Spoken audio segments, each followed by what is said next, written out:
Hello and welcome to the podcast. You're listening to Be Uncluttered. I'm Rebecca Mazzino and with me is Tara Tuttle, and together we are going to help you on your journey to a life free of clutter. Hi and welcome to the show. This week we have Shawna joining us and we are going to have a chat about everything minimalism. Shawna describes herself as the non-stop shopper turned persistent declutterer. She's a practicing minimalist, although refers to her lifestyle as more minimalish rather than minimalist. She's a blog writer, a declutter coach, and owner of Practically Minimal, where she shares her journey to a life with less and inspires others to do the same. Today, Shawna is here with me to discuss what inspired her to be living this minimalish life and what she's found the benefits to be. And I'm also going to ask her a few of the steps she took to get there. So welcome to the show, Shawna. Thanks for joining us. Hi, thank you so much for having me. So I want to jump straight in because I've got about 1 million questions for you. But I want to go way back first, before you became minimalish and before your business of Practically Minimal started. You've said that you were a shopaholic. So I want to know, how long ago was this other life that you were living? And can you paint a bit of a picture for us of what it looked like? Yeah, absolutely. I've definitely done, a 180 since then. My life was a lot different then than it is now. I would say that my good shopping habit started to taper off maybe 5 or 6 years ago. But I lived that way for at least a decade.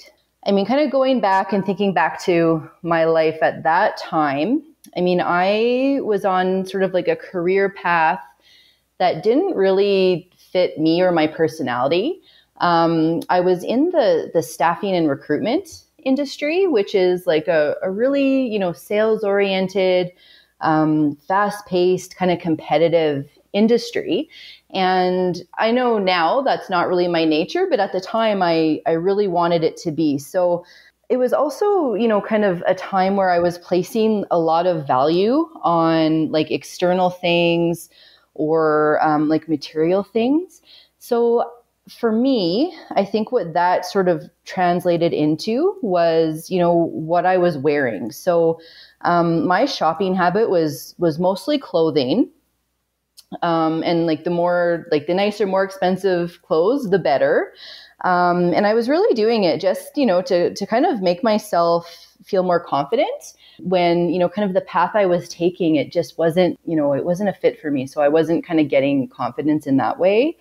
But, what it looked like, I guess, on a daily basis, I would need, new clothes for any kind of occasion, whether I was going out to say a concert or I had a meeting with a client, or even if it was Christmas dinner, I would need a new outfit for that. Mm-hmm.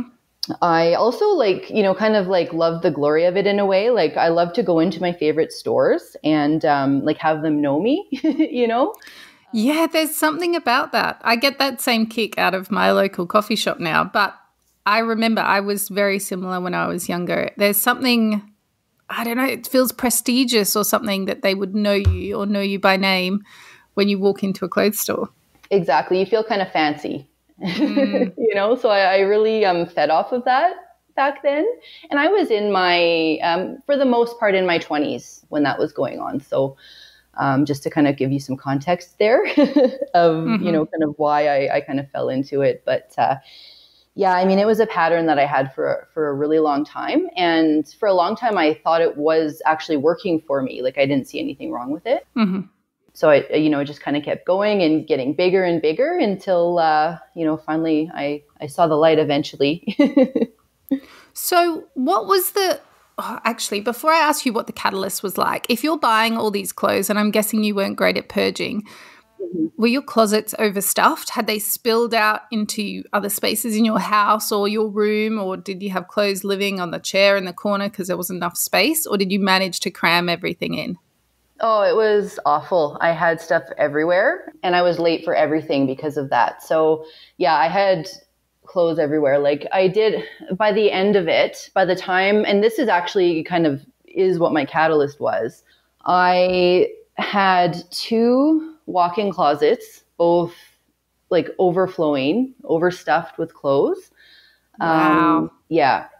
And you know what? When we grow up as young girls, so many of us, that's the dream. Like, we watch the movie Clueless and we want that spinning wardrobe with all the possible combinations. It's almost this thing that we aspire to. So, you achieved that, and yet it doesn't have that fulfilling nature that you're expecting. We aspire to it, but it doesn't meet our needs like we think it might. Yeah, I love that you said that, because you're right. It was kind of the dream, I mean, the reality wasn't like the movie, that's for sure. And I think, part of it too, like when I'd actually go into the stores, you see how the clothes are displayed, like they're all, kind of so perfect, and you just want that wardrobe for yourself. You want all of it. But the reality is when you take it home and you're like adding it to all the other stuff that you felt the same way about a few weeks ago or a few months ago or a few years ago for some people, it just doesn't look like that. So you can never really achieve kind of that, that goal or that dream. Mm-hmm. So on goes the spiral. So you had all this stuff, you were like drowning in it practically, and you decided to change. So did you just say, I'm going to clear out my closet, or did you have a vision to become a minimalist from the outset? How did it kind of evolve for you?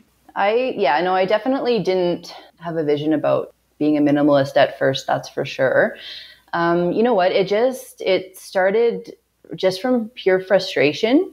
I'd been kind of working up to it and sort of starting to kind of realize that this was becoming a problem for, probably maybe a year or so before that, but not actually doing anything about it or changing anything.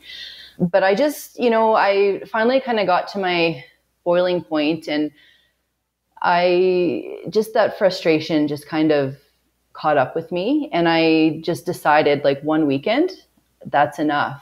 I need to take care of this. This isn't serving me anymore. Like, this is a huge mess, and it really doesn't need to be. Mm-hmm. So I took that entire weekend and I just worked on those closets. And I just kind of like, I mean, looking back, I probably got rid of, I don't know, maybe 25-30% of the stuff in there, which was a lot of stuff and a big deal for me at the time. But I mean, it really only kind of touched the sides. But I mean, it really, just after I did that, it made even enough of a difference that it got me, motivated and feeling great. And then I started kind of like looking at the rest of my house as well. And that's really how it started for me. How long did it take you then? If was it a work in progress? Did you do one room and then the next and then the next, or did you just stumble across something that was frustrating you and you thought, right, time to clear this out? No, I got obsessed. Yeah. Yeah, right. Yeah. So after the closet, I was like, wow, what a difference. I feel great. Like, this whole decluttering thing is like what I need to do. So I did move on, and I did different rooms at a time in different areas of my home, like kind of one at a time. But I just kept going with it. I just naturally kind of said no, to certain plans that maybe I would have said yes to before, just because I was so into it. And I wanted the reward. I wanted it done. Like, I'd kind of felt it in my closet. And so then the rest of my house started driving me crazy. So I just needed to really go for it. So I know you've got a husband. Where was he in all of this? And what were his thoughts about living with less? Because I'm guessing once you get into joint areas and stuff like that, it starts affecting him. If it was just contained to the closet, that's just you and your system, and he might see the benefits of you being on time or whatever it is. But when it spills into the rest of the house, it would start affecting him. So where was he on this whole journey of living with less? Yeah, that's a good question. He, you know what, like I've asked him that since, and basically what he has said is he just sort of noticed that things were starting to get like a lot neater and cleaner. Mm-hmm. So he wasn't missing anything. When I and I'm talking about more like the common areas, like, you know, kitchen utensils and kitchen appliances and, you know, like decorative, like home decor kind of stuff. And I know that he wasn't like really big into having like a lot of like decor stuff anyway. So I think he was happy when that got cleared out. Yeah. Now it would be a different story if we kind of got into like his own stuff. But Jazz, my husband, he's like really like a garage kind of a guy. So he has like all of his things that like he really likes, and that all of his hobbies and that kind of stuff are like kind of more in the garage, which I don't have a lot going on in there myself. So it kind of gives him like his own space for the stuff that he likes. So I haven't really said too much to him about that, although I think that there's a lot of stuff in there that could go. I just kind of like try to let him have his own space. But he has, you know, also said to me too that, you know, ever since like kind of getting into this lifestyle, and, you know, he sees how like what a difference it's made within the rest of our house. He does think a lot more about what he's going to buy. Like he kind of thinks twice before he is going to buy something.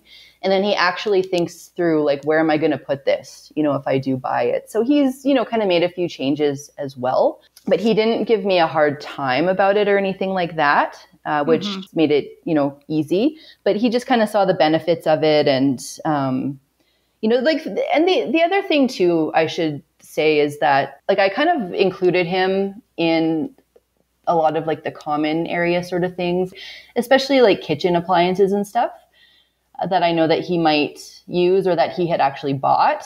So I didn't actually like just kind of declutter things that, you know, were his. So that I think made a difference as well. If I had done that, then he might have had a different attitude about the whole thing as well. So yeah, he's been pretty good overall about it.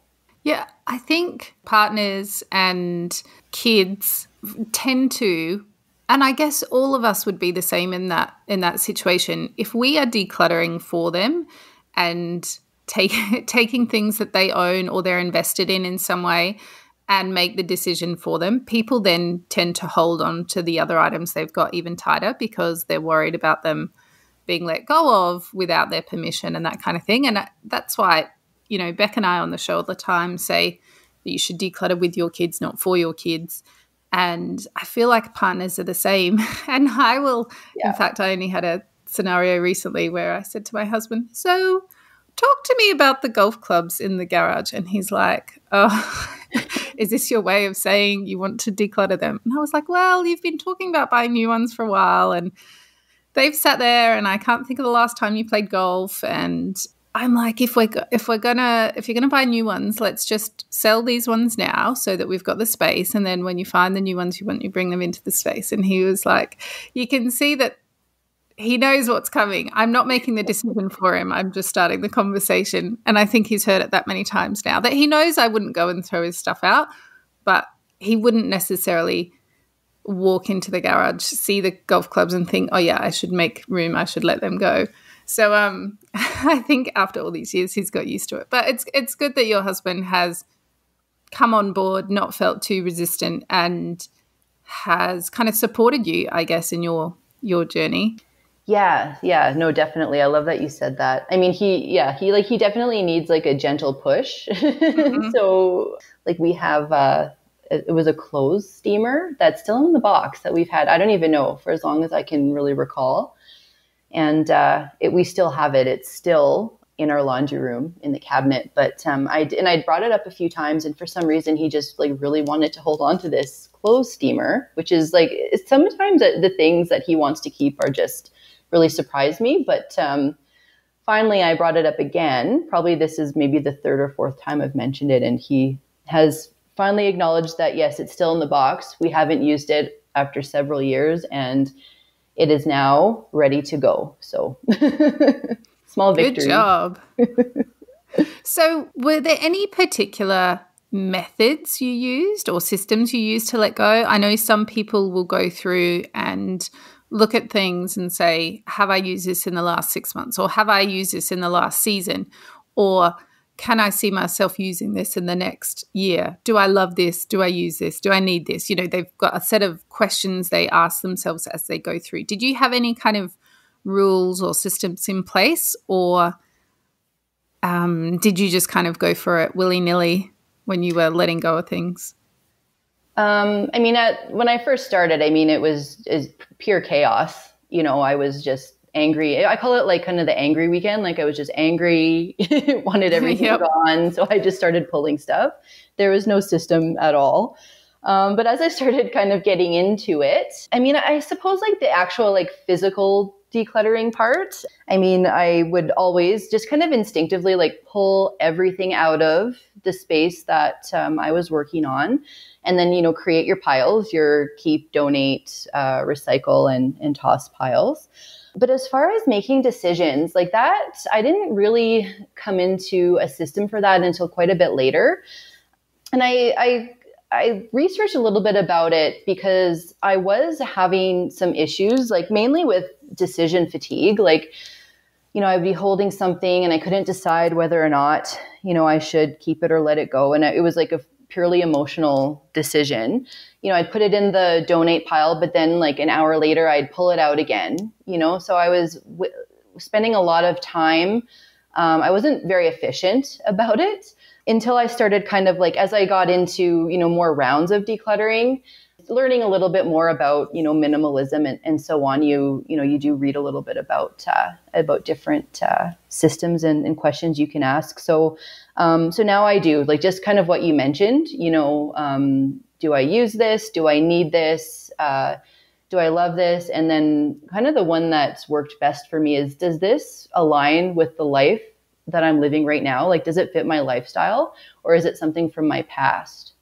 So that one's really helped me a lot. I like that. I found, so I've, you know, been on my own journey, not necessarily with the destination in mind, but just loving the freedom of less and finding clarity and more joy, and finding it a lot easier to be calm and restful in my space when I have less stuff around. But it's been very organic kind of process. And quite often I find it easier to let things go after I revisit them. So you were talking about the hopping to and fro from, do I keep it? Do I let it go? Not sure. Getting stuck. And I think that's really common. So quite often the first time I contemplate letting something go, I feel this resistance, especially if it's something sentimental or maybe aspirational, or it might not align with the life that I've got, but it aligns with the life I want to have. And I think if I keep it, maybe I'll get there. So, you know, I'll hang on to things. But then quite often when I revisit or I come back, sometimes it's weeks later, sometimes it's months later, I find that it's easier to let go the second time, especially if I haven't used it or touched it or thought about it since the last time I saw it. Did you find that occasionally you had to revisit or resweep your home a second or third to take away an extra layer, or things that had maybe passed the first test didn't pass the second test sometime later? Yeah, 1,000%. Actually, I've got a fairly extreme experience when it comes to this. So, I mean, like after I kind of went through and did that initial, like I call it the epic purge, you know, when I started off. Yeah, definitely. I would regularly revisit every area. I think you have to practice kind of living with less so that, you know, you can do it. But probably about a year after I did that, maybe 2 years, my husband was offered a job opportunity, which was a relocation for us. So long story short, we ended up moving about 2 hours away from where we lived before. And the house that we bought was like a complete renovation. So like it wasn't even like livable. There was some water damage and things like that. So it was, I call it the big gut. Like we had to like completely gut the house and redo it before we could move back in. So we ended up living in our holiday trailer in our garage. Like it's a big garage. for about 6 months with most of our belongings like in boxes all around us, lined up against all of the walls in the garage. So as you can imagine, like we only had the absolute like minimum of things that we would need for about 6 months accessible to us. So that really, I mean, mind you, like we weren't living a normal everyday life. You know, we were basically like just trying to get the renovations done as fast as possible so we'd actually be able to move back in. So, but it really did show me like what we really need and what we really don't need. So, you know, even after kind of doing that purge initially, and then after, even when I was packing for the move, I decluttered as well. I took that as another opportunity to declutter. But when I started unpacking the boxes, like we moved in room by room, I mean, I let go of way more stuff, you know, just because I'd kind of like proven to myself, and, you know, Jazz felt the same way, that, yeah, like we just didn't need all of it. Now, I mean, our house is similar in size to our old house, but even less stuff than before. And we haven't missed anything. And we'll be back to that discussion in just a moment. If you really appreciate this podcast and get a lot from it, we would love it if you would consider becoming a Patreon supporter. This will help us keep the podcast content coming to you by covering some of our costs and, importantly, keep it ad-free. You can find the Become a Patreon button on our website at www.beuncluttered.com.au. We really appreciate your support. Thank you. Right, now, back to the discussion. I love that you had such an extreme experience, but I think we don't even have to take it to that level. There's so much time. I've, spent time staying away from home in Airbnbs, and quite often my husband and I will talk about the Airbnb test when I am trying to cram another utensil into my utensil drawer. And I think I've lived and not just survived, but thrived in Airbnbs where there's 5 utensils or maybe 10 utensils total. And you think, how am I going to do everything? But we are really clever at making do. And I think then when you apply that test to home, and I go, okay, look, I can survive in an Airbnb without 5 different types of juicer or several sizes of whisk. Like, what is this adding to my life? It's adding frustration, trying to jam all these things in the drawer.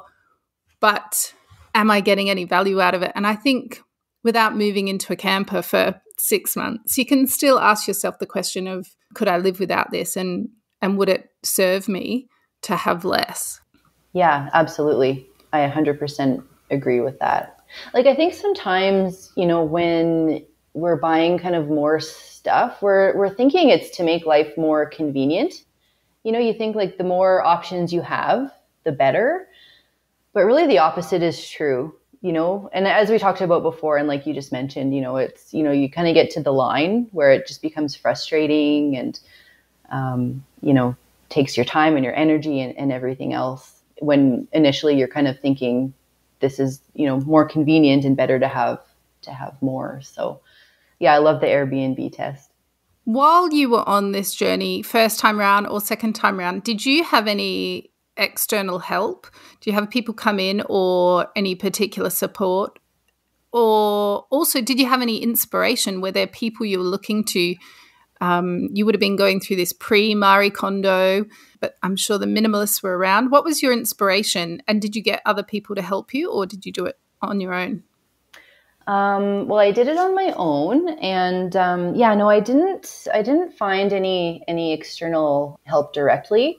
But you're absolutely right. The minimalists were around. And actually, that's sort of how I first kind of like connected decluttering with minimalism. Like, I never really explored that topic before. And I was kind of, in this headspace, and I saw an ad for what I now know were the minimalists, but I had never heard of them before, and they were going to be in our city. So, and they were, kind of explaining like, living with less and all the benefits of that and everything else. And I thought, oh, well, that's perfect. That's, kind of exactly the journey I'm on right now. So I grabbed a couple of tickets, and I actually brought my husband with me, who had no idea what he was going to. Like, we often, go to different theater shows and live performances and things like that. So he didn't really think too much of it.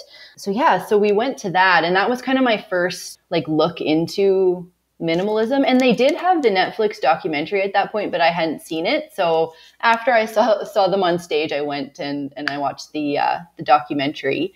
And yeah, they made a lot of really good points, and I did definitely resonate with them, and I did feel inspired by them. They, talk a little bit about, he boxed up all of his, I guess I kind of did that anyways, as it turned out, but he boxed up all of his belongings. That's exactly what I was thinking when you said all your boxes of stuff were lined around your walls of your garage. I thought that's Ryan's packing party right there. Yeah, little did I know. I mean, I thought that sounded pretty crazy. So I certainly didn't think I'd be doing that a few years later, but it was a different reason, I guess. But yeah, so, definitely I took some inspiration from them, and then, just kind of online, on, through Instagram and, just Google searches and blogs and things like that.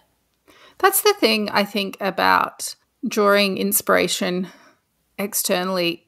Beck and I have talked at length about following accounts that are perfect, or that are, setting you up for a fall because it creates unrealistic expectations and all this kind of stuff. But the thing I love about some of the pages and the blogs and stuff that I follow is just that it makes me think. Not, some of the ways that minimalists live, I feel, are too extreme for me. That doesn't fit me or my lifestyle. It might not work for my kids and, the way that we live our lives.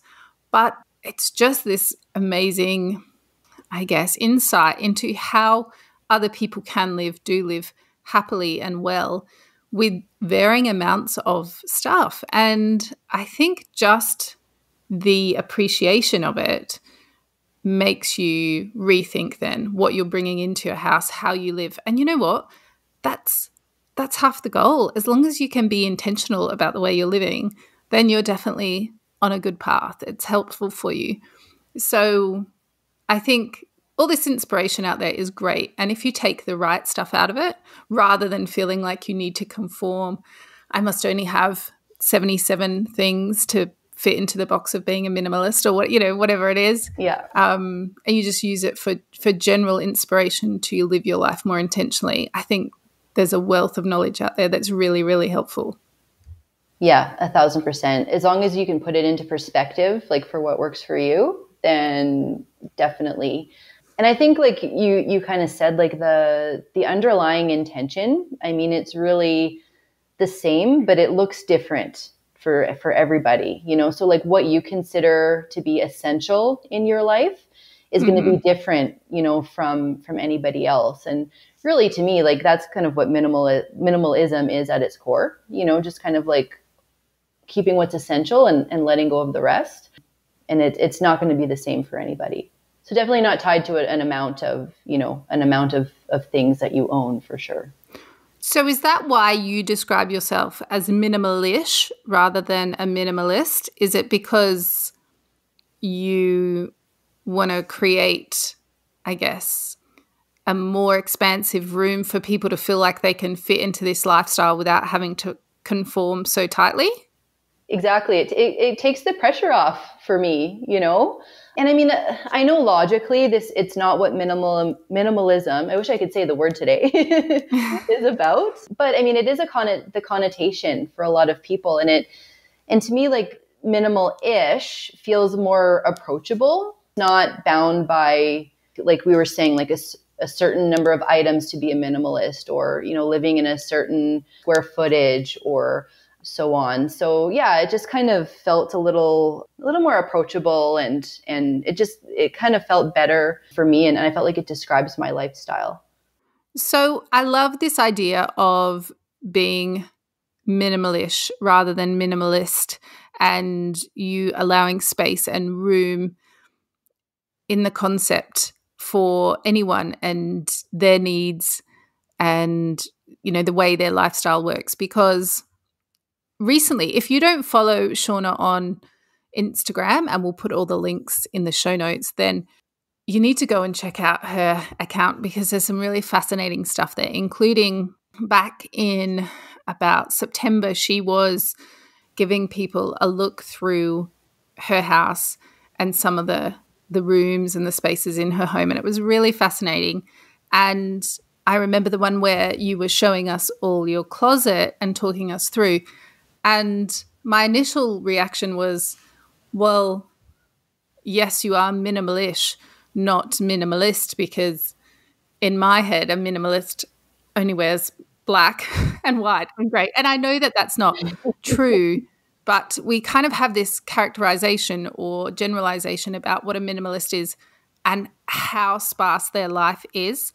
And so when we see in your wardrobe and see that you've got a huge wardrobe, like quite a big space, but you have a variety of clothes, you have a variety of colors, you have plenty of options, that you're not really restricted, I think it allows people to embrace the lifestyle in whatever way suits them. So I think it's very accommodating. Yeah, absolutely. Yeah, and that's exactly, kind of why I've adopted that word. For me, like, that's compared to what I had before, it's so different. Mm-hmm. It's night and day. But if you were kind of looking in the closet thinking like, is this a minimalist's closet? No, you're absolutely right. It wouldn't seem that way. So it just kind of gives a little more room, in my mind anyway, to not feel that pressure. So when it came to actually letting go, were there any particular areas or things that you found really easy to part with? I would say probably the easiest would be like, kind of strangely enough, the home decor and decorative kind of stuff. Mm. Yeah, which you would think that it's kind of like fun and similar to clothes almost, like in that kind of fun shopping way. But yeah, no, I let go of that stuff, like no issues at all. I was kind of, once I kind of got it out of there, especially like in the living room, I had, kind of like little statue kind of things and, framed photos and, stuff on every surface. And once I removed a lot of that and actually had some, clear surfaces, just the whole vibe in the room just changed so much. And I just felt so much more relaxed. So yeah, so I had a pretty easy time getting rid of that kind of stuff. So then on the flip side, was there anything that you really struggled with or had to revisit a few times that you found particularly hard to declutter or let go of? Yeah, definitely. Right away, I know that it is my office wardrobe. So, and I really just kind of let go of a lot of things from that particular like category of my wardrobe within the last 6 months or so that I'd been holding on to for a long time. So I've put a little bit of thought into like why that was. I mean, the rest of my closet, like that's an ongoing thing that I need to maintain and keep decluttering. So that's great. And I've done a great job in most areas of it. But I was holding on to a lot of like my office stuff because it really represented, sort of like my past life. Like I mentioned before, like I worked in the recruitment industry, which is, downtown offices and things like that. So, I needed a really good office wardrobe.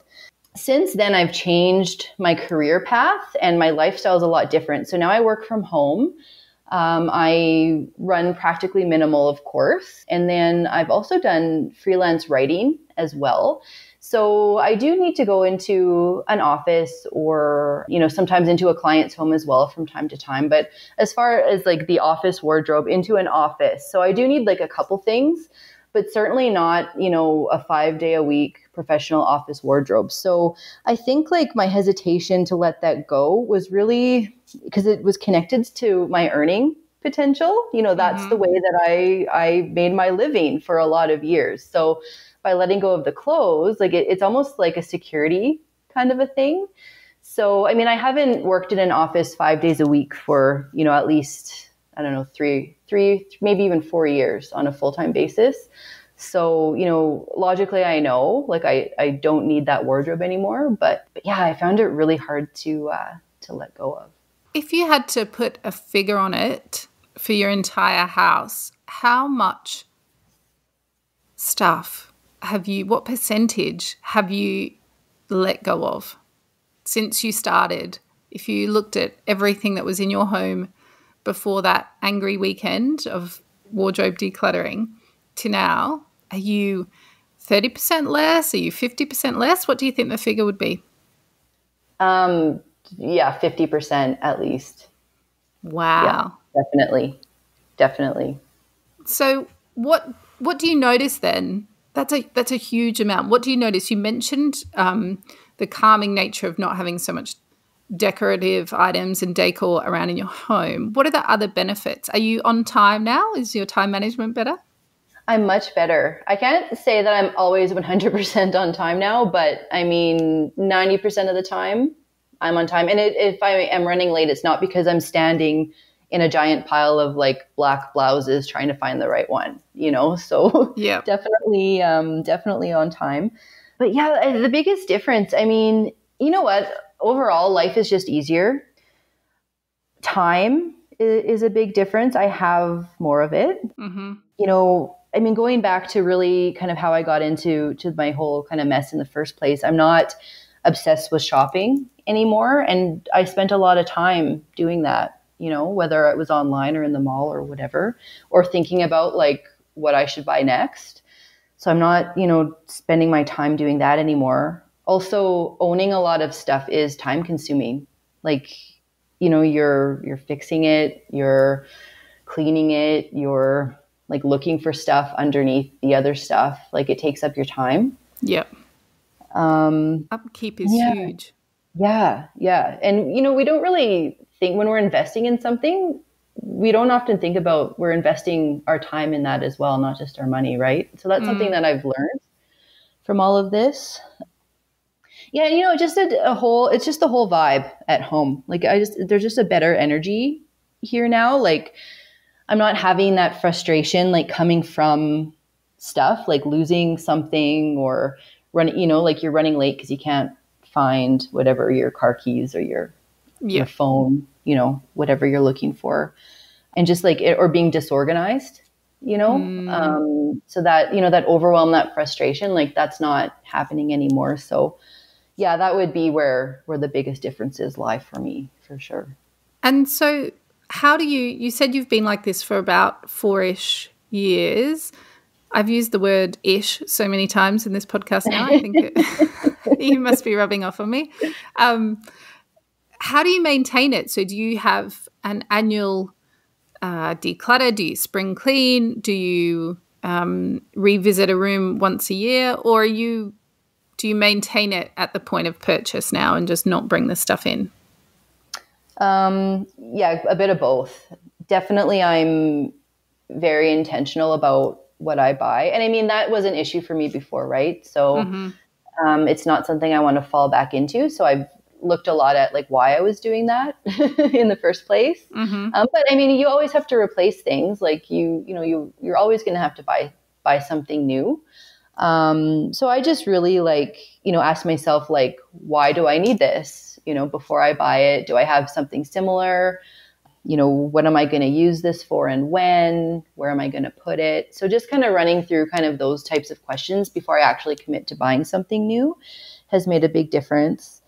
And then as far as like maintaining the stuff I already have, yeah, definitely. Like when I switch out my closet, like I do every fall and every spring, I do like a little decluttering of my closet, just things that I've noticed I haven't worn within that season. It probably means I'm not going to wear it next season as well. So I prove to myself that I don't need it. And I usually let go of, a few things that way. Yeah. And then in the other areas of my home, I don't really have a certain schedule for it, but I just have the feeling, like I just know when something's getting to be kind of too much again, or just needs a little organization. My office is a big example of that, like paper. I work from home, right? And then of course everybody has paper and documents coming into your home quite regularly. Mm-hmm. So, and it's not fun. Paper's probably, I say it all the time, but it's like my least favorite thing to declutter. There's nothing glamorous about it. It's not fun at all. It's just a chore, so I really have to force myself to make sure that I'm dealing with all the paper. And I have a good system in place now, but you still have to maintain it. Right. So so that's one thing that I really try to keep an eye on. But otherwise, if I just notice a drawer is feeling a little full, I'll just be like, okay, you know what? I'm going to pull everything out and see what can go. Yeah. So you wait for those natural kind of rub points when something feels like it's becoming inconvenient and getting in the way. And that's your trigger then to sort it. Exactly. Brilliant.